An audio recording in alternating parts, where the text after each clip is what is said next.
Yes, indeed. Here we are again. Welcome back to the podcast. It's called Interesting People, Understanding the Why. And I always start off my podcast with what? God bless. All right, guys. I got another interesting person here with me. This is my guy, Troy. Troy, I want you to tell me your name now. Troy who? Troy Cracknell. Your dad goes. How you say the last name again? Troy Cracknell. Good gracious sake. I just call him Troy. So I'm not going to remember how to say his last name. But anyway, this is one of my guys right here. How tall are you, Troy? About 6'4", 6'5". 6'4", 6'5". So you already know. He make me look like a little person. For real. But this is my big guy right here. Young guy, I met him a while ago. You know, ever since I met him, you know, I tell people, once I meet you once, you're mine forever. This is one of my guys right here. So I want him, because he's an interesting person to me, I want him to share with y'all some of the things that makes him interesting. Being your 6'4", 6'5", what do most people ask you, do you do? Do I play basketball? Because when I first saw you, that was the first thing I thought about. I was like, one of you, do you play basketball? And what did you say? Yeah, professionally, yeah. Professionally. So I wanted to know more about the kid because, you know, I love basketball myself. And when he said something, I got basketball on TV, right? When he said something about it, I wanted to know more, you know what I'm saying? So I want him to share some of his story with you guys about him and basketball. But I want to know, where did you start at? Professionally or just in basketball, period. General. Oh, man. I think the first time I picked up a ball was probably when I was 3. I was playing back then. But back then, I didn't like it as much. My parents forced me into it. So whenever I got on the court, I always try and get off the court. I always used to like run to my mom on the sideline when I was that age. But, you know, progressively it grew on me a little bit longer. And then when I hit about probably 10 to about 12 age, now I started taking it a little more serious. My dad got into it, so he was trying to train me and get ready for middle school. And then I'll say 7th grade, that was when I really started to progressively get better. And so that 7th grade year, I played on my middle school team. I was like, I think one of the only 7th graders to play on the middle school team back then. Yeah. So then, after that, 8th, 9th grade, I went through a big growth spurt. Grew about like 8 inches. Good God. In about like 6 months. So 8-inch growth spurt. Yeah. So that was troublesome. I had some bad knees for a while. I had bad knees. I had osgood slaughters. You know what that is? It's a problem. But after that, high school was good. Freshman year, I was a JV. Broke my wrist that year too. Wow. And then I started climbing up. You know, sophomore year, started play varsity a little bit. Started playing a bit more. I think I averaged maybe like 6 points a game or something like that in high school. Junior year took off, about double that. Averaged about 14, like all conference player in high school. You know, playing AAU and stuff, doing all that. Playing out of circuit, AAU time, summer. Wow, that's good stuff. Yeah, senior year I was conference player of the year for my conference. Second team all Mecklenburg County and Charlotte. And so I started taking off there. And then I got lucky and blessed. I had a Division I offer from Western Carolina. Okay. That was my only one. And then I had some D2 interests. I was actually at a camp at Wofford, which is a school down in South Carolina, Division I. Went to the camp with one of my teammates in high school. I didn't do that great at the camp, to be fair, but the video coordinator of Wofford saw me play. So potential. Exactly. And so from Wofford, that coach had went to Augusta, and he had told the Augusta head coach about me. So I went to Augusta, worked out there. They gave me an offer, and this all happened after my senior year, after I graduated, and it was like June in the summer. So I was late, very, very late to decide where I was going.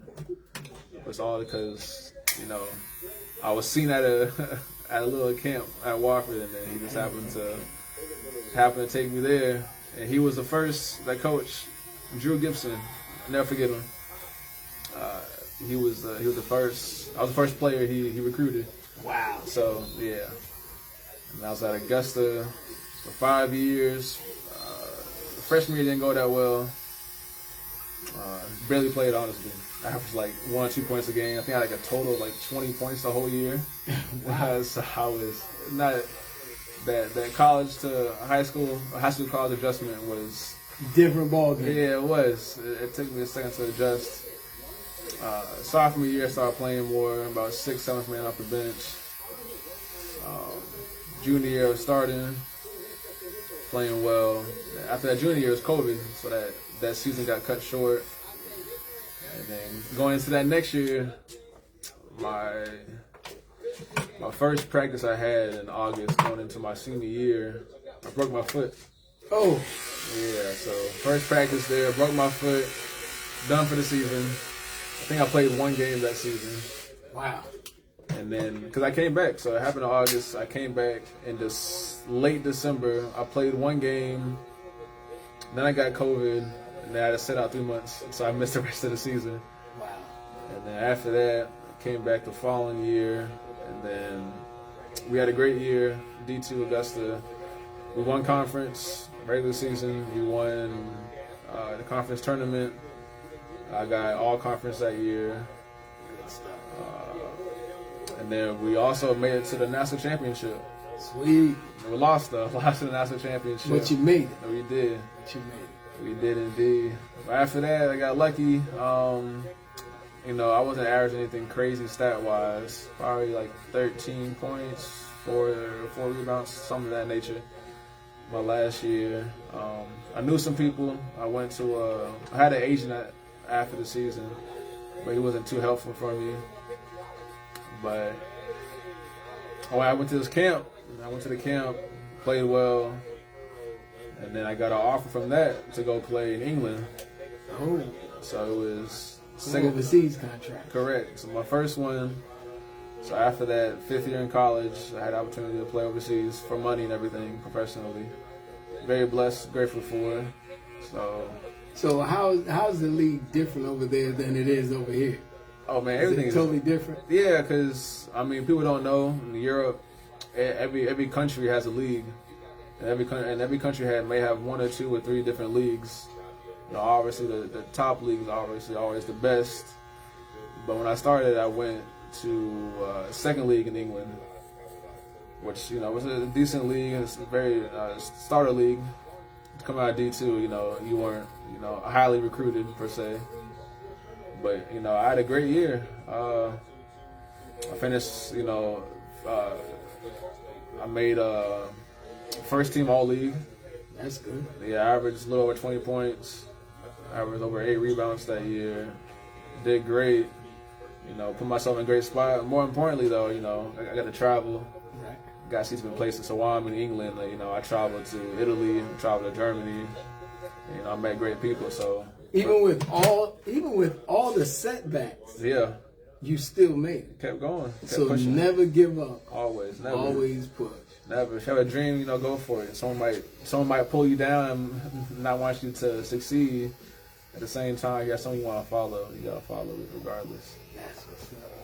Because after my first year, it was a really good year. But that second year, I had gone to Iceland.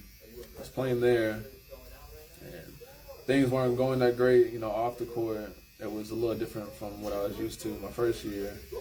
And even on the court, it was just a lot of things are different. Every country is different.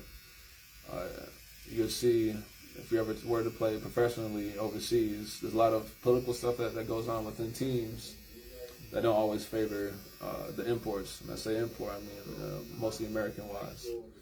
And so after I went to Iceland. What's good though? I'm about to go jump. Pull up on me. I got cut. We had a good year.